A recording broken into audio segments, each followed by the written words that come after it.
Hello, World Wide Web. Welcome back to the Hanging With Web Show. I'm GW Pomichter. Thank you so much for logging on or tuning in or clicking links or all the fun things they do on the internet to get here. Because we are hanging out right now with author Jackie Sonnenberg, the author of My Soul to Keep. And this is amazing. Thank you very much. This is fantastic. Now, we're at a horror convention this weekend, and what Jackie's done here is she has become Hotel Maintenance's horror because she is a glitter machine. Yep. Everywhere you go. Unfortunately, I'm leaving a bit of a ghostly trail. A bit of a ghostly trail. It wasn't intentional, but I mean, I suppose it happens. It works, that's Yes. right. Okay, so we're gonna start with the ensemble because it is the most obvious thing. So what have we built here? Really? Yes, Okay, really. yes. Yes, I did So this. what is this? Okay, What have you done? What have I done? All right, well, so basically I am known for creating all original costuming and characters to go with my novels. It's a way of self-promotion. I think it's a really fun way to introduce people to my stories by first It's introducing awesome. them to the characters. So this, in fact, is a ghost, a dead cult member that actually haunts the members of the current cult and hopes that they will join them in the afterlife, collect their souls. Classic stuff. It's a dead cult member. Correct. That haunts new members of the cult Yes. to entice them to join them in death. Yes. So they're recruiting for their dead cult. Yes, they are. She's working on so many levels here, guys. And this is from My Soul to Keep? That is correct, yep. Okay. Does this character have a name? No, just ghost. Just ghost. Unidentifiable ghost. Unidentifiable, but it's very identifiable for an Well. unidentifiable ghost. Okay, well, I'll tell you what, let's, because they're intrigued now. They've seen Ghost. Now they want to know more. So let's give them the book blurb on My Soul to Keep. So basically... What is this story all about? Cult members that are Yes. getting lured into death, Yes. which is another cult that you can join, but you have to die. It's kind of how they go together. Well, Okay. basically I write all horror versions of Nursery Rhymes. This one is Horror based versions off of- of the Lord's Prayer. So now I lay me down to sleep. So that's where My Soul to Keep comes from. The titles all come from a line from the original Nursery Rhyme to pay homage to it. So this book is basically about a cult on a boarding school, a private boarding school campus. Okay. And there's a young girl that goes to this school. She has a loss, she has a death in the family, and she meets this group, the spirituality group they're called Guardians of Light, and she meets with them because she thinks that they're going to help her cope with her grief the most, and because they can communicate with the dead. They have their own ghostly presence, and she thinks that that is something that's going to help her. So she is completely brainwashed into it. She thinks that they have all the answers. She joins this cult, and then she realizes that it might not be all it's cracked up to be. There might be some danger involved. The afterlife might be sooner than she thinks. Hence the ghost. That's, see, the earthly cult is just the gateway cult to the big deal Yes, here. So, and actually this is based off of a real cult. There was a cult from the 90s. It was called Heaven's Gate. Yes. It was run by Marshall Applewhite. And he and his partner, Bonnie Nettles, believed that dying basically meant that you were going to go on to what was called the level above human. They were going to, in fact, go to another planet and live as alien beings that are higher intelligent form. So I saw the documentary on that, and I'm just like, this is fantastic material. I have to use this. It is, as you pointed out, when you look at cults and the culture that grows around them, it is probably more terrifying than anything that we can create. Right, it's fear of the unknown, and that's what they prey on. They prey on the vulnerabilities of people.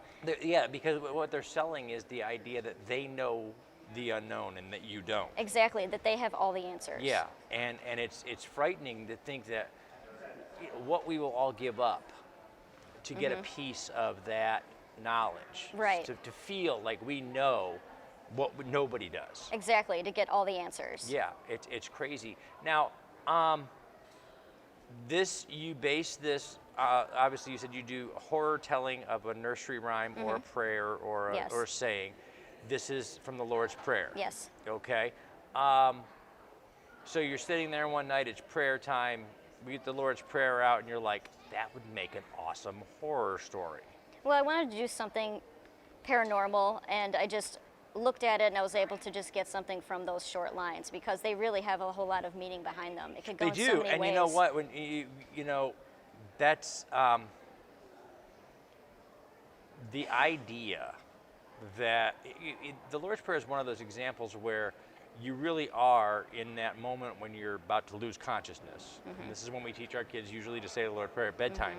Exactly. And you're literally giving up, okay, that's it. I'm out tonight. So by the way, watch out for me, or whatever's going to happen happens. And it's a fascinating for a horror writer for you to look at that and say, what's in there? Exactly. What's in that box? It's curiosity.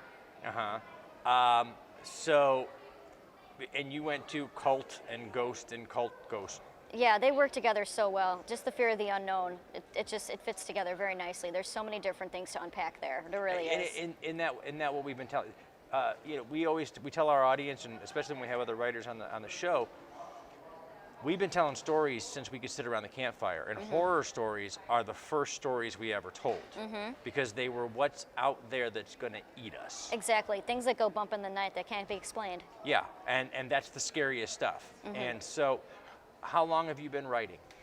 I would say since I was literate, but I didn't get into horror until much later in life. I'm a haunted house actor, so that helps a little bit. Of course, when it comes to costuming. You know you did. Especially when it comes to costuming and stuff. So, as a haunted house actor, it's easy to come up with a character and work with a character with a specific setting. And I'm not really sure if being a haunted house actor helped me more with writing, or being a writer helped me more as a haunted house actor, because it's all about characterization and setting and just working with it. What's going on there? What's the backstory? As an actress and as a costumer, and a cosplayer, do you find when you're writing your stories that you tend to write very character-driven stories? Absolutely. Is it something that it just kind of you get sucked into a character and let them take you for a ride? Yeah, absolutely. It's all about character development. You know, who are they? What are they doing? What's happening to them? What is about to happen to them? And what is going to surprise everyone? You never know. Okay. Now, you write horror based on Nursery Rhymes. Yeah, that's my current collection. Okay. How many books in that collection so far? Currently have two. This is the first one. My second one is called The Lamb Was Sure to Go, and that one is basically Mary Had a Little Lamb meets The Omen. What, huh? Yes. Meets The Omen. Yes. Because so Mary Had a Little Lamb as the Antichrist. Because you need that when you're got a little lamb. Now you need a little... when I was doing research for Mary Had a Little Lamb, because I was trying to find the original author for it, and it was her name is Sarah Josepha Hale. It was written in, I think, the 1800s somewhere. Okay. But I did read an article somewhere of someone comparing Mary and the Lamb as a metaphor for Mary and Jesus. Okay. So I can see that. There's only one direction to go with that one. So hence the Antichrist was born, and it's got a whole backstory with a priest who has, ominous visions and sees this thing coming and doesn't know it's a little girl and her nasty little pet. Wow. Okay. So what do you enjoy most about writing horror? I think horror pushes the limits. I think it gets under your skin and stays there. I mean, everybody could have a happily ever after, They fall in love, they get married, woohoo. But with horror, it's more like, oh my God, what is that? What is happening? What is going to happen? And the thing about horror novels and horror movies or anything horror related is that there really isn't an ending, if you think about it. Most of them end pretty ambiguous, Yeah, the bad guy dies or is dead. It doesn't matter. Yeah, thank you. It doesn't matter how many times you kill off the bad guy. Exactly. Because for some reason, especially in the horror genre, where we are dealing with the recesses of our mind and our ability to fantasize, right. Bad guys come back all the time. Oh yeah.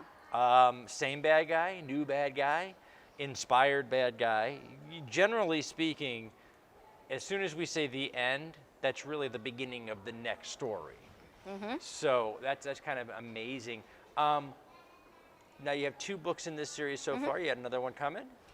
I do. It's going to come out in the spring. Okay. It's going to be vampire themed. Vampire themed. Yes, I'm not saying the name of the nursery rhyme just yet. Have you chosen a nursery rhyme? Yes, I have. Oh. I'm not going to say just yet. I'm still working out the final draft. So when you looked at your book of nursery rhymes, something in there said vampire to you. Yes.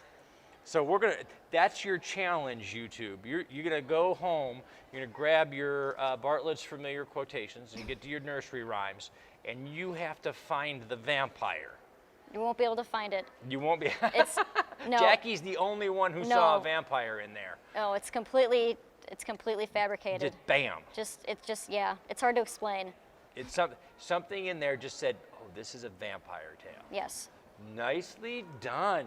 Guys, we have been here hanging out with author Jackie Sonnenberg, the author of My Soul to Keep. We're going to drop links down below so you can find other works by Jackie. In the meantime, we have got to go, so we have to wrap it up. We're going to say thank you to our partners and friends at Krypton Radio, Famous Faces and Funnies, Indie Originals, the Cogler Emporium, Embellish Effects, the Foxwood Wine Company for these really comfy chairs, because when you've been on the convention floor for a while, you just need to sit and relax, right? Yeah.